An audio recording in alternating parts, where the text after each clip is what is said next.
Boa noite, pessoal. Guardando o Dr. Fernando entrar.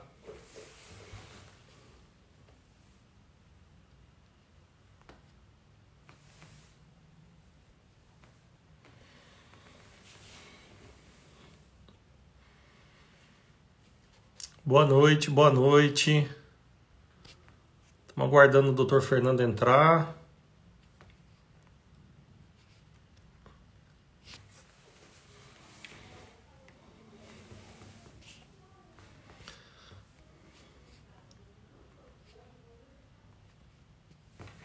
É que eu tô com dificuldade para adicionar ele aqui, só um minutinho.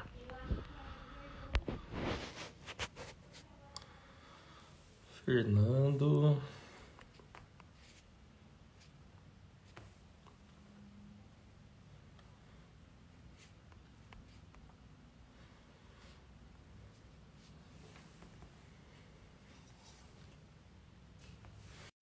Boa noite.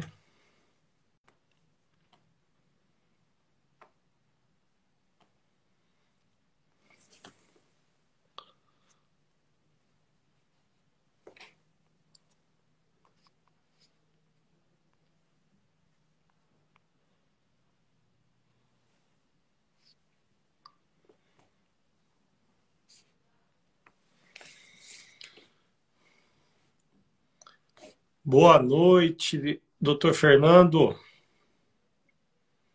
Estou te procurando aqui. Boa noite, Anderson.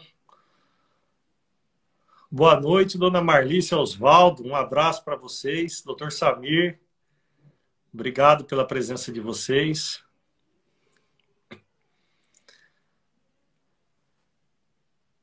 Eu tenho... Pessoal, o doutor Eduardo hoje teve um imprevisto.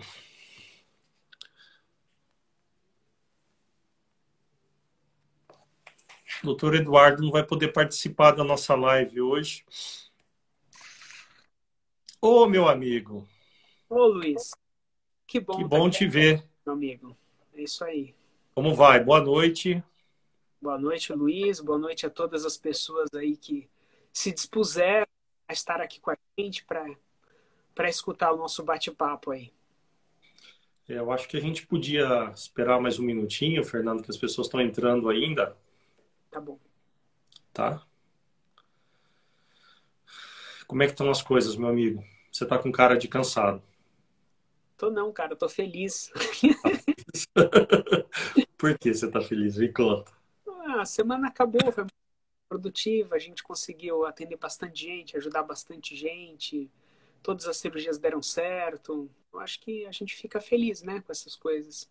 Não, com Amanhã, certeza. aproveitar o dia com a família. É um dia gostoso, né? A semana acabou gostoso. E aí a gente começa a curtir a família, que é o que a gente gosta também. Amanhã você não trabalha. Não trabalha. Amanhã é meu dia de atendimento também em São Paulo e infelizmente o consultório também vai estar fechado amanhã e infelizmente também amanhã eu não vou trabalhar, vou ficar com a família também, infelizmente por esse lado, né, Fernando? É isso aí.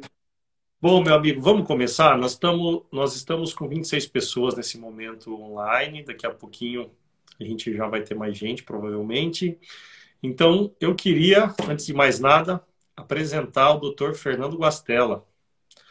Dr. Fernando Guastella é médico ginecologista, é especialista em endometriose, cirurgia minimamente invasiva. O que é uma cirurgia minimamente invasiva? Cirurgia que faz por vias pequenas, né? E uma das grandes especialidades do Dr. Fernando é a cirurgia robótica. O Dr. Fernando também é especialista em ultrassonografia, professor de um dos maiores cursos, né? Se eu não me engano, é o maior curso de ultrassonografia de São Paulo, que é o CETUS. E além de todas essas qualidades de formação, ele tem mais uma qualidade que é ser um cara muito especial, né? E meu amigo também. Então, Dr. Fernando, eu tive a honra de conviver muito com ele, né? Foi um grande mestre para mim, no sentido de que eu e o Fernando estudamos juntos na faculdade de medicina. O Dr. Fernando era um ano mais velho que eu. Então, todos os caminhos que o Fernando ia trilhando na faculdade, eu ia seguindo o rastro dele. E o Fernando ia só me dando as dicas de ouro da faculdade de medicina aí. Tive o privilégio aí de ter esses 5 anos com o Luiz, né? Você, Morou você junto, né? Luiz mora no meu coração, foi meu padrinho de casamento, então eu tenho uma admiração enorme aí pelo profissionalismo e pela amizade que a gente guarda junto aí ao longo de todos esses anos, né? é, e, Todas as minhas pacientes com dores não ginecológicas e possivelmente ortopédicas. na verdade, o Fernando, coincidentemente, eu fui me encantar por um lado da ortopedia, que é justamente não só fazer uma especialização na área da cirurgia do quadril, mas sim num assunto que não é muito apreciado de uma forma geral pelos médicos, que são as dores na região glútea profunda, né? E, de uma certa forma, isso acaba envolvendo um pouco essa questão da dor pélvica crônica, né? E eu queria começar a nossa live com uma frase. 15% das mulheres já sofreram ou vão sofrer em alguma fase da vida algum tipo de dor pélvica crônica. O que você tem para me dizer sobre essa afirmação? É uma afirmação verdadeira, né? A gente avalia a incidência da dor pélvica crônica na população, ela é muito alta. Ela pode ser transitória, mas ao mesmo tempo ela pode ser permanente, ela pode diminuir muito a qualidade de vida da mulher e ter uma avaliação, né, global da mulher, e muitas vezes multidisciplinar, é importante para nós chegarmos a um diagnóstico e, com isso, né, muitas vezes diminuir a dor ou curar a dor quando possível, né? E você vê, né, eu para procurar as pessoas, né, a gente pegou aquele trabalho de causas ortopédicas, né, avaliava aí cerca de 8 a 22% das mulheres podem ter como causa de dor pélvica causas musculoesqueléticas. Então, como é importante, né, que o médico que trabalha com dor crônica, notadamente aí, com dor pélvica, precisa ter uma formação aí, né, em ginecologia com as principais doenças que causam dor pélvica, uma avaliação aí das principais causas gastrointestinais, urológicas, né, e também das causas musculoesqueléticas, porque muitas vezes é o ginecologista que faz essa triagem inicial e quando a causa ela é não ginecológica, ele tem que saber referenciar para os profissionais de referência aí que estão habituados com o tratamento ou com o diagnóstico da dor pélvica, porque não adianta, né? Eu encaminho para o ortopedista com uma hipótese de dor glútea profunda, daqui a pouco você começa a explicar um pouquinho melhor isso, Luiz, né? Então eu encaminho, olha, a mulher me procura com dor pélvica, mas que tem radiação para o bumbum, né? Já vamos começar a traduzir assim. Isso é uma das principais causas não ginecológicas que dor pélvica, e não adianta, né, muitas vezes, encaminhar essa paciente para um ortopedista que não sabe avaliar adequadamente aí a dor pélvica, né, a dor glútea profunda. Então, essa avaliação multidisciplinar é fundamental. Eu gostaria que você começasse também falando, Luiz, então, quais seriam as principais causas ortopédicas que poderiam confundir a mulher, né? E ela vem procurar o ginecologista, porque ela tem dor pélvica. Quais seriam as principais causas de dor pélvica de origem ortopédica? Bom, Fernando, eu acho que isso daí é importante, né? Só para fazer um parênteses, graças a Deus, Fernando, eu me considero um profissional abençoado, que eu tenho aqui, você sabe, né? Só para as pessoas que estão nos assistindo, eu moro aqui na região de Sorocaba, eu moro em Sorocaba, atendo aqui em Sorocaba e atendo aí também em São Paulo. Você fica mais na região de São Paulo, né? Mas aqui em Sorocaba, que é onde eu moro e atendo também, a gente acabou formando meio que uma equipe multidisciplinar, tá? E dentro dessa equipe multidisciplinar, eu tenho muito a agradecer a um amigo que está nos assistindo aqui na live, que é o Dr. Samir, radiologista. Qualquer dia eu vou pegar ele para fazer uma live comigo também.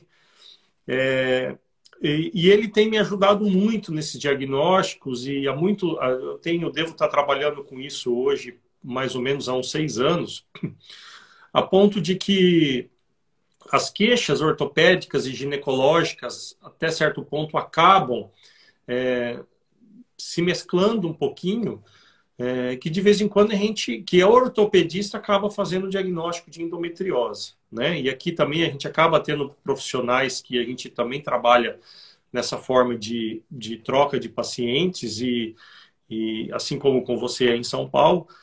E isso foi mostrando para nós ortopedistas essa importância do trabalho multidisciplinar. Quando eu vou trabalhar com uma aula, por exemplo, de dor glútea profunda, eu sempre acabo sinalizando que toda mulher necessita de uma avaliação ginecológica adequada quando ela é portadora de dor glútea profunda.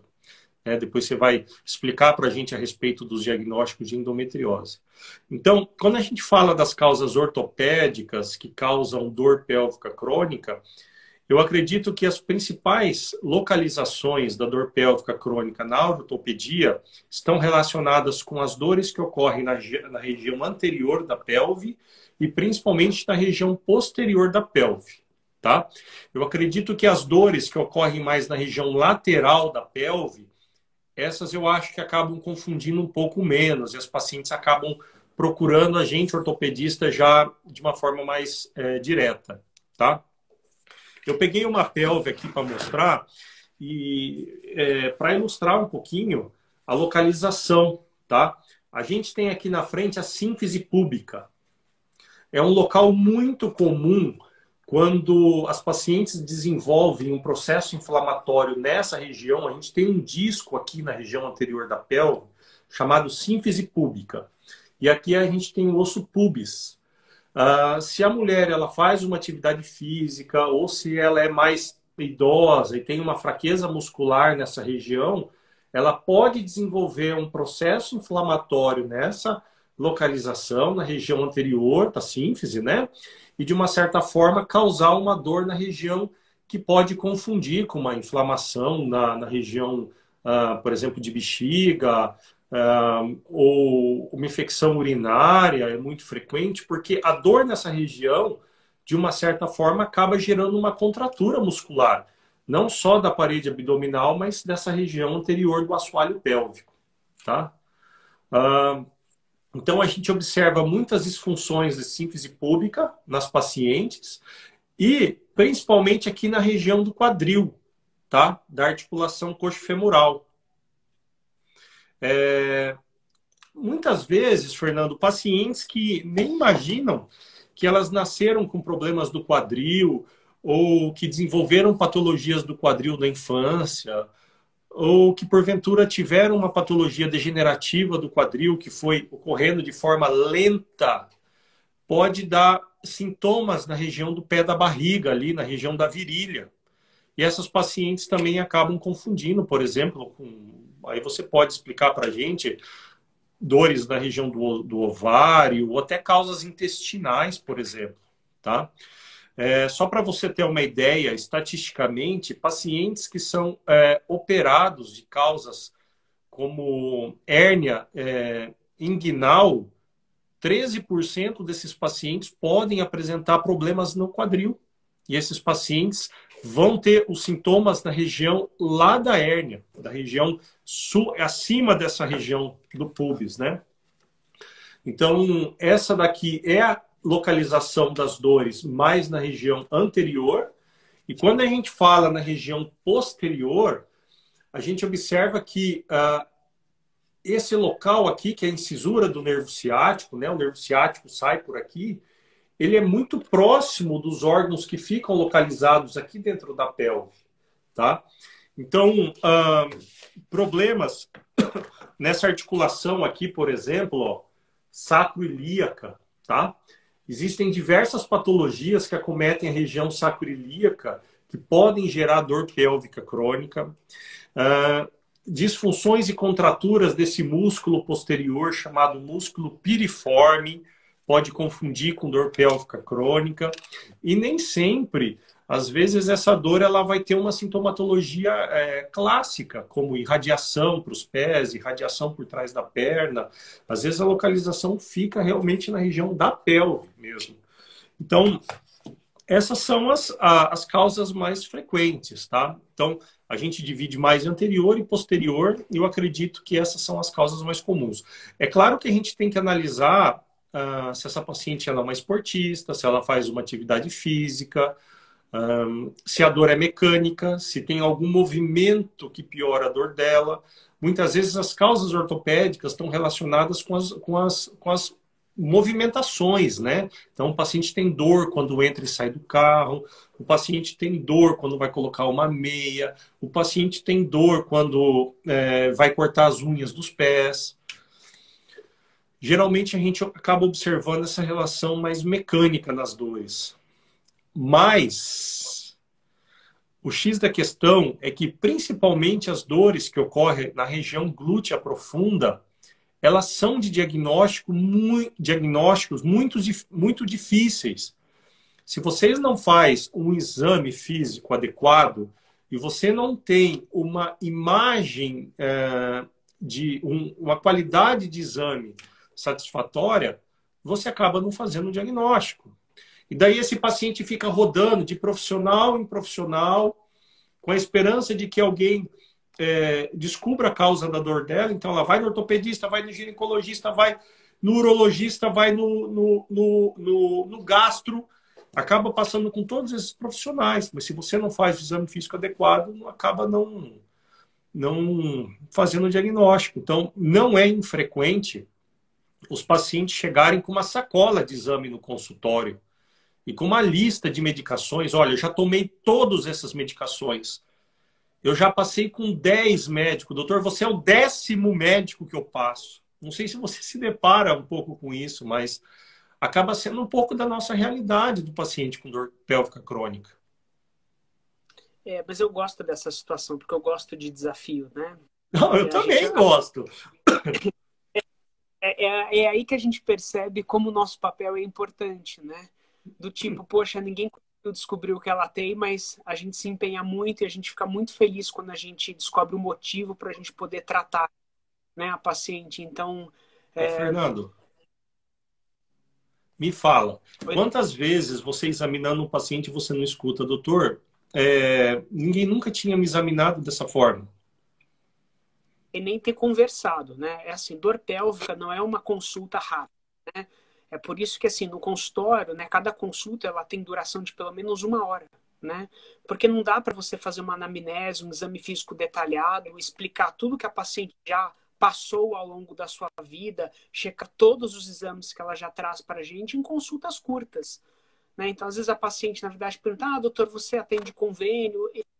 Para fazer a medicina com a qualidade que a gente quer, com a dedicação que a gente faz para cada paciente, né? A gente não consegue fazer isso, mas é assim, dor pélvica, você precisa ter uma consulta muito detalhada. Porque se você simplesmente, né, falar, o que está acontecendo com você? Ah, eu tenho dor e você pede exame, a gente não pode tratar o exame. Tem um monte de causas ginecológicas em que a gente percebe que tem alteração nos exames de imagem, mas a causa da dor é outra. Então, é fundamental, quando você se depara com o diagnóstico de dor pélvica, entender o que desencadeia a dor, qual é o momento do ciclo, quais são os fatores de melhora, o tipo de dor, os fatores de piora. E com tudo isso, a gente vai desenhando as principais hipóteses diagnósticas, né? Se tem ou não relação com o intestino, se tem ou não alteração com a bexiga cheia, vou falar dos principais diagnósticos daqui a pouquinho, se tem relação com pior ao movimento, se é pior no início do dia ou no final do dia, se dói durante a relação. Depois, o exame físico é fundamental, entender a tensão que a pessoa tem no assoalho pélvico, se tem pontos gatilhos. E aí, na sequência, a gente já completa, né, a consulta com exame ultrassonográfico para entender, né, se existe ou não causas ginecológicas anatômicas. E aí sim, né, a gente procura endometriose, mas eu acho que se a gente puder entender a seguinte questão, né? Causas ginecológicas da dor frequentemente causam piora durante as menstruações ou durante o período ovulatório. Então, se você tem uma dor que no mês todo você fica boa, né, mas que no período da menstruação isso desencadeia ou fica muito pior, a chance de ser uma causa ginecológica aumenta bastante. Seja por cólica, seja por dor na relação, ou seja, sintomas que pioram durante a menstruação, ou dor durante a relação sexual, principalmente na profundidade, a chance de nós encontrarmos causas anatômicas ginecológicas são maiores. Quando a dor ela é contínua e não tem relação com o ciclo, aí causas não ginecológicas tornam-se mais prevalentes. E aí as principais causas de dor pélvica crônica ginecológica: endometriose, adenomiose e miomas. São as principais causas, existem outras, mas essas são as principais. E das causas intestinais é a constipação, é a síndrome do intestino irritável, urológicas é a bexiga dolorosa, antigamente chamada de cistite intersticial. E quando a gente não encontra isso e tem dor, que na minha prática clínica, né, uma dor que vai para o bumbum, uma dor que vai para a região das costas, aí a gente começa a pensar principalmente em causas ortopédicas. E aí que vai a sua avaliação, né? A gente já compartilhou algumas pacientes juntas com síndromes do encarceramento neurológico, e você destacou, né, o colega o Samir, né, que inclusive ele que fez o diagnóstico nessa minha paciente, né, que tinha uma compressão aí do endo. Então a paciente passou com uma dor vaginal, ela tinha endometriose inclusive, né, mas eu não achei que a dor era justificada por isso. Aí passou com você fez uma hipótese brilhante aí de compressão neurológica, passou com o Samir, ele fechou o diagnóstico. Então, essas abordagens aí em conjunto, né, eu acho que são fundamentais para a gente conduzir o caso. Eu queria que você explicasse, a gente fala dos nomes feios, né, síndrome do piriforme, porque o piriforme ele fica atrás do útero ali, ele fica pertinho do útero. E ele pode ser causa de dor pélvica crônica. Eu sei que essa é uma das suas principais áreas de atuação. Como é que funciona isso, Luiz? Como é que você faz esse diagnóstico? Isso, Fernando. O que acontece? Os órgãos que ficam dentro da pelve, eles ficam muito próximos das saídas dos nervos, né? A gente não pode esquecer quem que forma o nervo ciático. São um conjunto de nervos que saem da coluna. Eu estou sem a minha coluninha aqui, que tem um nervinho, mas são um conjunto de nervos que começam lá e na quarta vértebra lombar e desce até a terceira sacral, e todos eles se juntam, né, e formam um nervo espesso, que é o nervo ciático. Só que elas saem desses buraquinhos aqui, ó, que a gente chama de forame. Então os nervos começam a sair nessa região, se juntam aqui embaixo e saem por dentro aqui, que vão sair aqui por trás, né? E vão correr até a ponta do pé. Então, o que acontece? Aqui dentro, a gente tem todos os órgãos ginecológicos. Então, muitas vezes, se a gente tem alguma patologia dentro da pelve, pode ocorrer alguma compressão desses nervos aqui nessa região anterior. Então, a gente tem um músculo que fica bem aqui na frente do sacro, ó. Fica bem aqui. E ele vai até o fêmur. A principal função dele é rodar o fêmur para a lateral. Ocorre que 90% das vezes o nervo ciático ele passa embaixo desse músculo. Em 10% das vezes a gente pode ter uma variação desse nervo passando ou no meio do músculo ou em cima do músculo. Enfim, ele acaba nessa variação podendo gerar causas de dores nessa região glútea, que a gente chama de região glútea profunda. Que muitas vezes o paciente tende a sentir dor nessa região aqui de trás da bacia. Fernando, tá conseguindo me ouvir bem aí? Perfeitamente, Luiz. Fernando, acho que a sua conexão tá ruim. Tá? Acho que você tá com uma conexão um pouco ruim. Bom, então esse músculo sai daqui, o nervo ciático passa por baixo dele em 90% da população, mas em 10% a gente tem essas alterações que o nervo passa no meio do músculo. E daí sim os pacientes podem sentir muito desconforto nessa região glútea profunda e confundir com a dor pélvica crônica.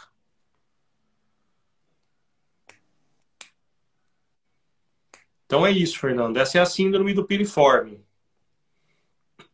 Legal. E assim, não é infrequente, Fernando, a gente acabar pegando alterações de, por exemplo, você falou um pouquinho de endometriose, né? O que é endometriose? Explica pra gente o que é endometriose, adenomiose e o mioma. E e assim, a gente acabou vendo alguns casos juntos em que existe implantação de endometriose próximo dessa região posterior, aqui onde saem os nervos. E daí os pacientes ficam indo ao ortopedista, pensando que o problema é do nervo ciático. Se essa paciente às vezes tem uma discopatia na coluna, não é infrequente muitas vezes o paciente ser submetido ao tratamento cirúrgico da coluna, né? E você vai ver onde está a causa do problema. Tá lá no dentro da pelve, né? Na verdade, um foco de endometriose junto aos nervos. Por que que existe essa relação de endometriose e implantação em nervos, Fernando? Bom, Luiz, endometriose é uma doença muito comum, né? 10% das mulheres têm endometriose. Muitas delas não são diagnosticadas. Primeiro, por um mito, né? Que as pessoas acham que ter cólica é normal. Então, esse é o primeiro ponto que é importante, que as pessoas que realmente têm cólicas, ou cólicas muito importantes, que elas procurem, né, um profissional para investigar o motivo da cólica, já que é uma doença bastante comum. E os principais sintomas são a cólica, a dor na profundidade, diarreia durante o período menstrual, ou dor para evacuar durante o período menstrual, dor para urinar. Então, esses são os sintomas mais comuns. E o local mais comum da endometriose é num ligamento que fica atrás do útero, chamado útero sacro, porque ele vai do útero e vai para o sacro. Então, é muito comum que essa dor, né, da endometriose cólica, ela tem irradiação para as costas, para a região da coluna, para a região do sacro. E a pessoa às vezes acha que está com um problema ortopédico, por isso que talvez você pense, né, ou você atenda pacientes que de vez em quando têm endometriose e você acaba diagnosticando pelo sintoma e depois pela ressonância quando você pede a ressonância às vezes para músculo esquelético, se o radiologista for bem informado, ele acaba vendo, né, e descrevendo as lesões de endometriose. Esse é até um mito, né, Luiz? As pessoas acham, na verdade, que a endometriose em nervos ela é altamente prevalente. Na verdade, você tem um viés, porque como você, na verdade, vê isso, e às vezes as pacientes com endometriose no ciático chegam até você, que é o especialista nisso. Mas não é comum a endometriose no ciático, embora as pessoas achem que estão com dor, porque a dor vai para as costas, vai para a região do ciático, pode até irradiar para a perna, mas endometriose no ciático não é comum. Ela causa uma dor cólica com muita intensidade, que pode evoluir depois de um certo tempo para dor pélvica crônica que não tem relação com a menstruação. De tão forte que é, esses casos acabam aí passando com você também, né? Então, dor muito forte de cólica que vai para as costas, que vai para a região do consacro, é um diagnóstico, um dos primeiros diagnósticos aí que a gente pensa é a endometriose, né? Eu acho que uma mulher que sempre teve cólica e a cólica piorou, uma mulher que nunca teve cólica e a cólica apareceu, ela tem que realmente procurar um ginecologista que investigue endometriose. E se a história não for muito bem feita, se o exame físico não for muito bem feito e se não forem pedidos exames específicos para o diagnóstico da endometriose, como um ultrassom com preparo intestinal ou uma ressonância magnética, que ela procure outro colega porque a doença não foi adequadamente avaliada, né? 70% das vezes a gente toca a endometriose. Tá, então 30% das vezes a gente não consegue tocar no exame físico. E o exame complementar, ele é fundamental para, além de fazer o diagnóstico, saber todos os locais em que a doença se encontra, e isso é chamado de estadiamento. Então, essa talvez seja uma das principais causas de dor pélvica e que aparece principalmente antes dos 40 anos. Tá. Isso eu ia te perguntar, se tem idade para começar a endometriose, se ela pode aparecer em qualquer idade, se ela é mais comum em alguma faixa etária. E com relação aos exames de imagem, se você consegue fazer bem o diagnóstico, eu sei que consegue, mas em média, o que é melhor para fazer o diagnóstico? Uma ressonância, por exemplo, ou um ultrassom de endometriose? Isso é muito importante, porque como a gente fala para o Brasil todo, né? Então é assim, se na cidade tem um radiologista muito bem formado para fazer diagnóstico de endometriose pela ressonância, que faça por ressonância. Se não tiver uma ressonância na cidade, mas tiver um radiologista, um ginecologista ou um ultrassonografista muito bem formado para fazer exames de endometriose por ultrassom com preparo intestinal, que faça o ultrassom. Perfeito. do ponto de vista estatístico, as últimas meta-análises, que são estudos de alta qualidade, mostram que ambos os métodos eles têm a mesma capacidade diagnóstica, a mesma sensibilidade, a mesma especificidade, desde que seja realizado por um profissional altamente treinado. Então, é o que tiver disponível. Eu sempre prefiro o ultrassom transvaginal, até porque eu sou especialista nisso, eu dou curso, eu dou aula de exame com preparo intestinal. Então, a paciente passa em consulta comigo, na sequência, na hora da consulta ali, eu já complemento com o exame. Se ela tiver endometriose, eu já vejo, né? Então, eu acabo optando pelo ultrassom, até porque eu sou especialista nisso. Mas, quando eu preciso de ressonância, e às vezes eu também preciso de ressonância, como, por exemplo, quando eu suspeito de uma invasão no ciático, quando eu suspeito de endometriose no diafragma, quando eu acho que o útero é muito grande, tem muito mioma e as coisas estão longe do que eu estou vendo, eu preciso da ressonância. Então, eu gosto inicialmente do transvaginal, mas é comum também eu complementar o diagnóstico com a ressonância. Então, quando a gente fala em endometriose, é importante a gente ressaltar que ela é uma situação que ela pode espalhar, não só pela cavidade pélvica, mas também pela cavidade abdominal. Ela pode se implantar no intestino, até no músculo responsável pela respiração ali acima, perto do fígado. Exatamente. A endometriose no diafragma, ela comete entre 0,5% e 1,5% das mulheres com endometriose profunda, que é uma forma da doença. E ela pode dar dor no ombro. Olha que interessante, Luiz. Então, a pessoa ela pode ter dor no ombro durante as menstruações, né? Porque como o ciático é inervado por fibras cervicais C3, C4 e C5, que é o nervo frênico, a pessoa tem dor escapular durante a menstruação. E assim, Isso às se vezes chama sinal de Lafon, meu amigo. Sinal de Lafon. E do lado esquerdo, o sinal de Kerr. Sinal de Kerr. É ou não é? como é bom aprender com você. Não, tô brincando. Sei que você sabe disso, mas eu lembro bastante disso, porque tem as raízes pré-fixadas do plexo braquial, né? Que são do nervo frênico. Então eles confundem. Que legal. A gente vai lembrando um pouquinho das coisas. É gostoso conversar de outras coisas. É uma abordagem multidisciplinar, né? Esse Com ano eu já fiz certeza. 2 para endometriose no diafragma. E são pacientes que as 2 já tinham cirurgia prévia para endometriose, ou seja, não fizeram a ressecção completa, porque se não tem diagnóstico e a pessoa não está preparada para isso, não tira a doença, né? Então é uma abordagem aí multidisciplinar para abordagem no diafragma, mas não é uma escolha. Multidisciplinar porque geralmente tem outros médicos, tipo um gastro junto, né? Exatamente. Você sabe que o último caso foi muito desafiador, assim, porque a lesão estava completamente atrás do fígado. Então eu chamei um cirurgião de transplante hepático para operar comigo. O cara ficou 10 anos no HC fazendo transplante hepático. E a gente mobilizou completamente o fígado. Tiramos o fígado do lado direito, passamos ele para o lado esquerdo para conseguir abordar a doença. Então, isso chama planejamento cirúrgico, né? Precisa do diagnóstico pré-operatório para que a gente monte uma equipe para o sucesso da cirurgia. Então, endometriose realmente é uma equipe multidisciplinar. O segundo local mais comum da doença é o intestino. Então, assim, a gente, toda vez que opera com endometriose, né, a gente tem que ter aí um gastro para operar com a gente. Quarta-feira, né? Quarta-feira, quinta-feira. Ontem, né? Ontem eu fiz uma cirurgia aí eu fiz uma esterectomia mais ressecção de endometriose no intestino. Então, assim, ter uma equipe multidisciplinar é fundamental. E acho que a gente tem como equipe multidisciplinar que vai para ambas as nossas especialidades as fisioterapeutas, né, Luiz? Fernanda, a gente não pode esquecer, porque quando a gente começa já a falar e começa a falar de cirurgia, dá a impressão que todo caso que a gente faz o diagnóstico é um caso cirúrgico, né?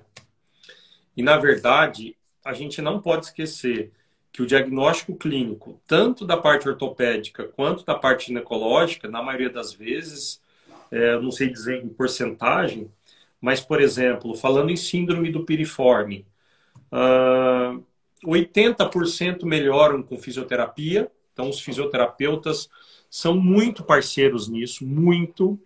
E a gente realmente precisa ter um fisioterapeuta que se compromete em ajudar o paciente, que põe a mão no paciente. Graças a Deus, eu sou muito abençoado, que eu tenho uma equipe fantástica. E a gente também não pode esquecer que existem outros tratamentos, como medicamento, acupuntura. É muito comum, por exemplo, no piriforme, eu aplicar o Botox. Sabia que eu aplico Botox no piriforme?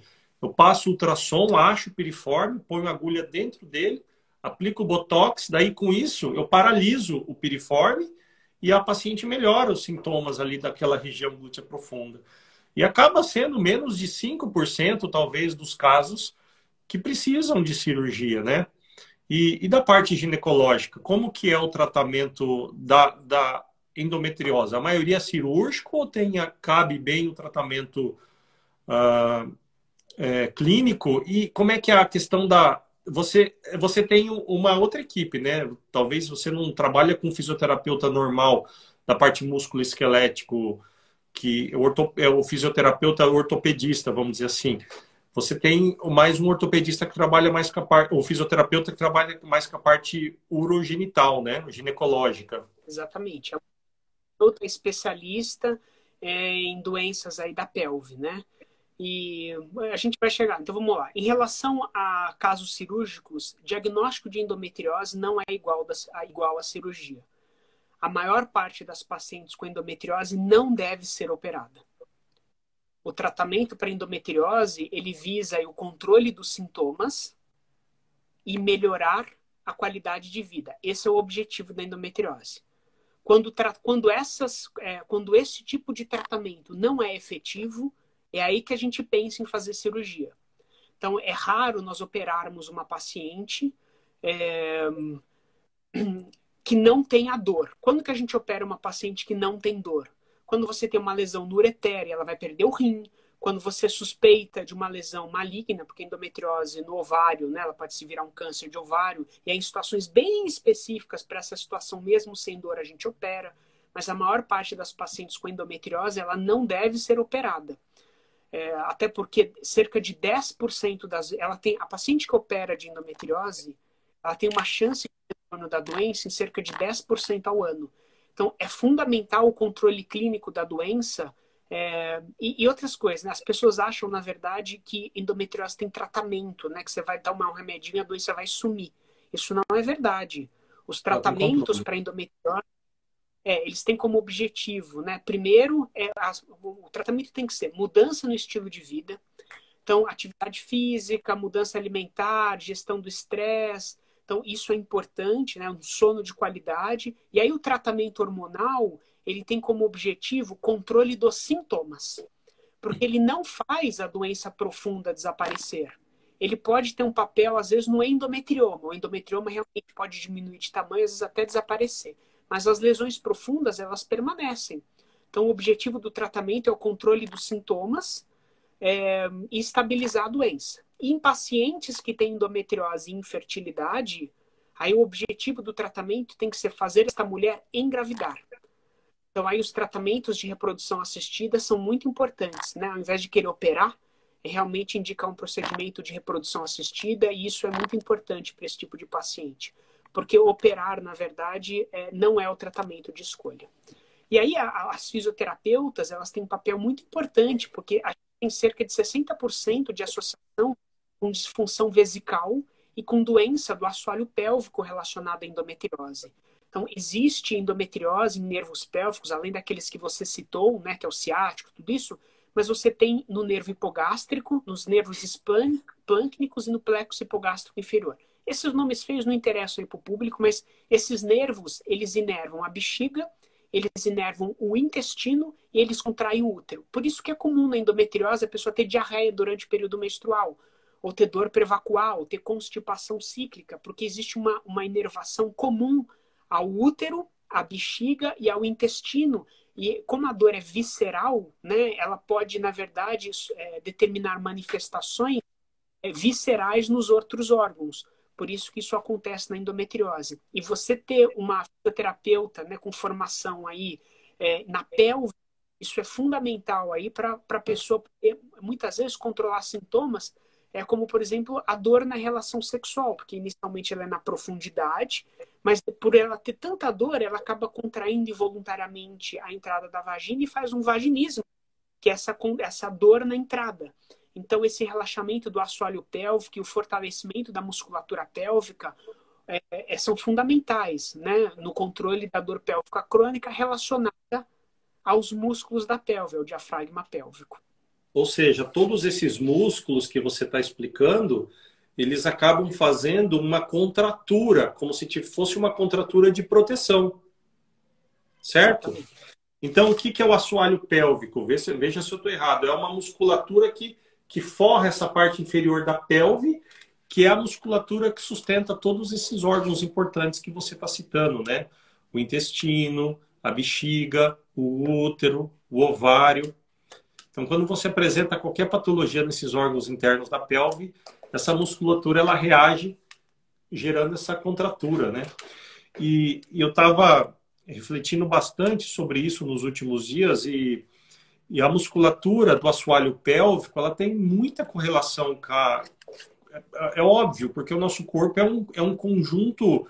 Eu sempre falo aqui, e canso de repetir, acho que em toda live que eu falo, eu faço a mesma coisa. Falo a mesma coisa, que o nosso corpo é um mecanismo de um relógio, está tudo interligado.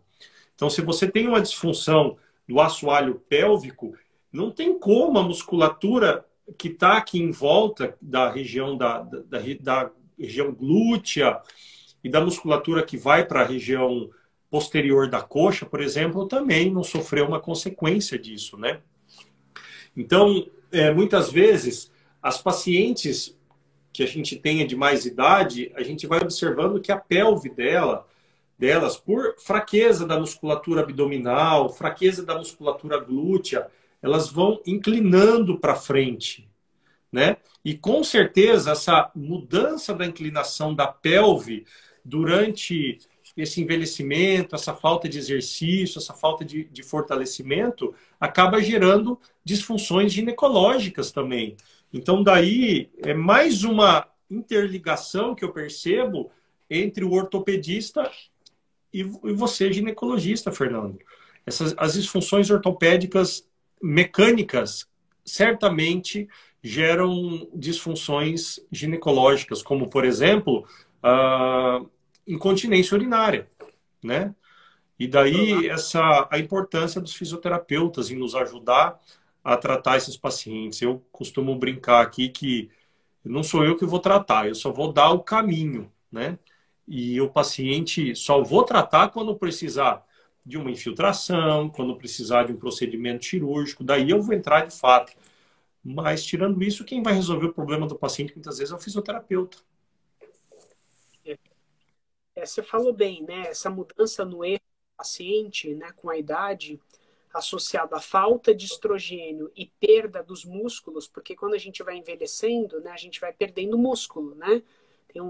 E quando a gente perde músculo do braço, da perna ou de outros lugares, a gente também perde músculo do assoalho pélvico, do diafragma pélvico. Então, assim, a falta do estrogênio, a mudança no eixo e a perda da força muscular ali, associada a fatores de risco, como, por exemplo, partos, né? Porque aí você pode ter lesão muscular durante o parto, favorece a incontinência urinária e favorece o aparecimento da bexiga caída, do útero caído, do intestino caído, que são, né, os prolapsos.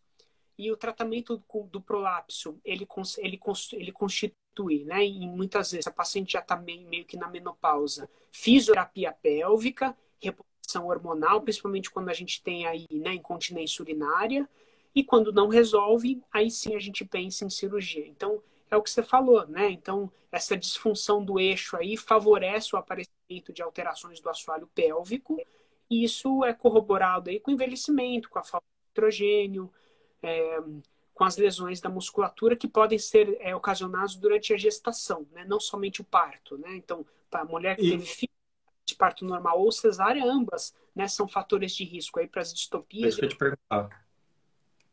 Eu ia te perguntar isso, se o parto normal, por exemplo, aumenta a chance de lesões, por exemplo, da musculatura do assoalho pélvico. Aumenta a chance da lesão da musculatura, né? Mas é só de você ter aí a cabeça do bebê na pelve, essa cabeça do bebê na pelve durante muito tempo machuca também os nervos ali que inervam essa musculatura. Então, às vezes, ela não teve uma lesão muscular, mas ela tem uma lesão neurológica e a lesão neurológica faz o músculo atrofiar. E com isso favorecer, né, as distopias no futuro, né? Os prolapsos, a perda urinária no futuro. Não, perfeito, Fernando. Muito bom. E mulher que começa a ter cólica a partir de 40 anos, geralmente não é endometriose. Aí surge a adenomiose, que é quando as células de dentro do útero, em vez de sair do útero e da endometriose, elas infiltram o útero, faz o útero crescer, a mulher sangra mais e tem cólica. Isso não é uma verdade absoluta, mas assim, mulher muito jovem, né, 30 anos, 30 e poucos anos, pessoa ter cólica, pensar, ou antes disso, 20 e poucos anos, pensar em endometriose.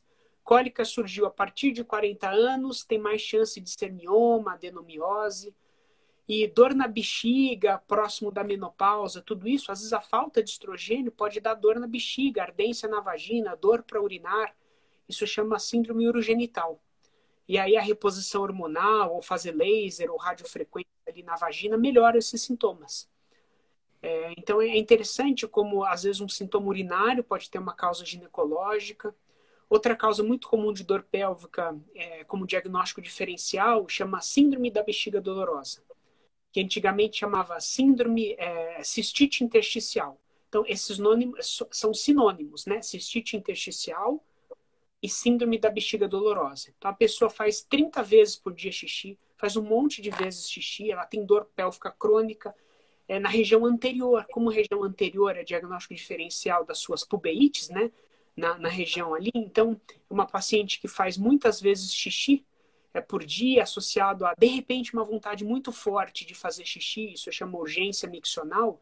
Então, existe a possibilidade de ser infecção urinária de repetição, existe a possibilidade de ser tumor de bexiga, tem que investigar, ou ter esse diagnóstico aí de síndrome da bexiga dolorosa, que é um outro diagnóstico diferencial, né? Constipação, as pessoas esquecem da constipação como causa de dor pélvica. E às vezes a pessoa tem constipação intercalada com períodos de diarreia. E uma sensação de dor, principalmente depois que come ou associado à defecação. Isso chama intestino irritável. Então a pessoa tem uma sensibilidade aumentada aí em relação aos movimentos do intestino. Tem paciente em dor no ânus. Então às vezes a paciente me procura porque ela acha que é endometriose e a pessoa tem dor no ânus. E aí tem que passar com um proctologista, né, para descartar a possibilidade de hemorroida, de tumor, de fisura, mas tem uma síndrome que a musculatura do assoalho contrai, inclusive contrai o ânus e dá dor no ânus. Sim. Então, lembrando mais uma vez, né, a disfunção do assoalho pélvico como causa de dor pélvica. Então, olha como é multifatorial, né? Tem muita causa de dor pélvica, né? Ou seja, o gastro está envolvido, o uro, né, com causas urológicas, o ginecologista aí como muitas vezes o maestro dessa orquestra, porque a mulher com dor pélvica procura... Eu ia te perguntar exatamente isso. Se a paciente tivesse que procurar um médico, quem que ela procura? No meu entendimento, é o ginecologista. Como assim? Como um tutor, como médico que vai sair... Eu acho que assim, nós precisamos de alguns médicos na nossa vida, né? Eu acho que a mulher, ela precisa de um ginecologista com uma visão global para cuidar da saúde dela. Conforme a gente vai ficando mais velho, todos nós vamos precisar depois, né, de um cardiologista ou de um geriatra para cuidar da gente. A gente precisa de um urologista, né, para cuidar da gente, para fazer a prevenção do câncer de próstata. Você tem 40 anos, meu amigo. Você já fez seu exame? Não precisa responder em público. Mas, assim, vamos parar com esse preconceito, mas a gente tem que fazer o nosso exame, a gente tem que fazer as nossas prevenções. E eu acho que assim, se a pessoa é muito orientada e ela sabe que a dor irradia para a perna, se é uma dor muito relacionada a movimento, eu não vejo problema dela procurar o ginecologista ou o ortopedista direto. Mas eu acho que o mais comum é ela procurar o ginecologista. E eu acho que é por isso que essa pessoa tem que ter uma formação assim bastante geral, sabe?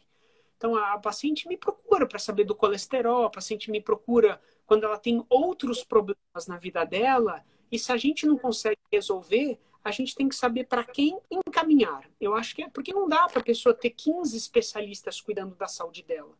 Né? Já pensou, eu tenho que passar no reumato, eu tenho que passar no dermato, eu tenho que passar...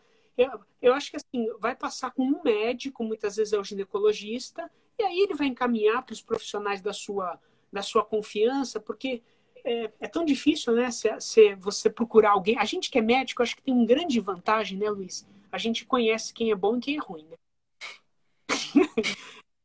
Né? Você sabe, pô, aquele cara é muito bom, eu vou indicar, eu passo com ele, né?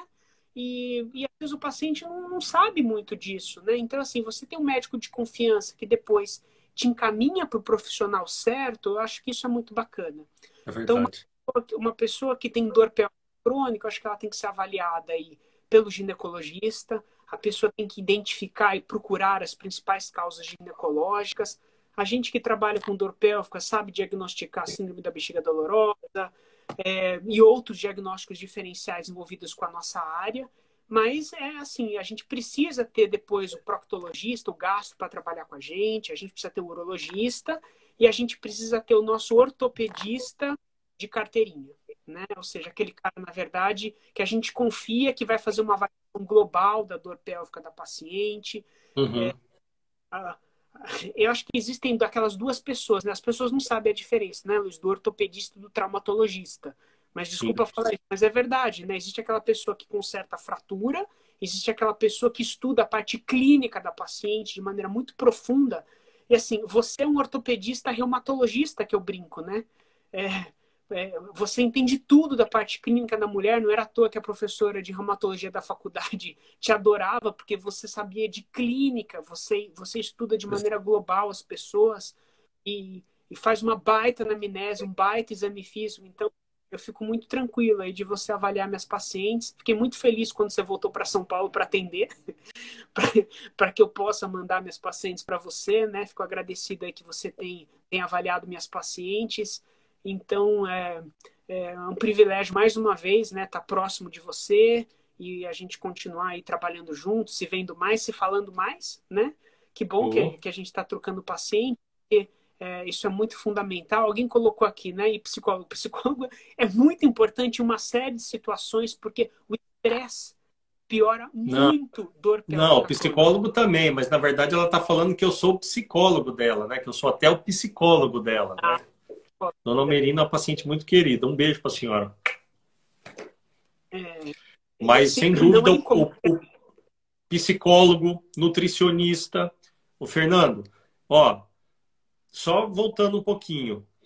Hoje, a grande vantagem de ser médico é saber em quem a gente vai. Essa é a principal vantagem. Segundo, deveria ser obrigatório todas as pessoas terem um fisioterapeuta para ir toda semana, ou pelo menos a cada 15 dias, para fazer alguns ajustes e colocar, vamos, a musculatura em ordem. Um nutricionista, pelo menos, para passar uma vez por mês, uma vez a cada 2 meses. E um psicólogo também para conversar toda semana ou a cada 15 dias. O paciente que tem dor pélvica crônica começa a ficar meio maluco.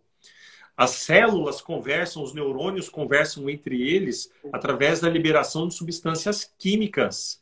A partir de 3 meses já existe uma desregulação da liberação dessas substâncias químicas e isso vira uma bagunça. Então o paciente passa a ter aquela dor crônica, né?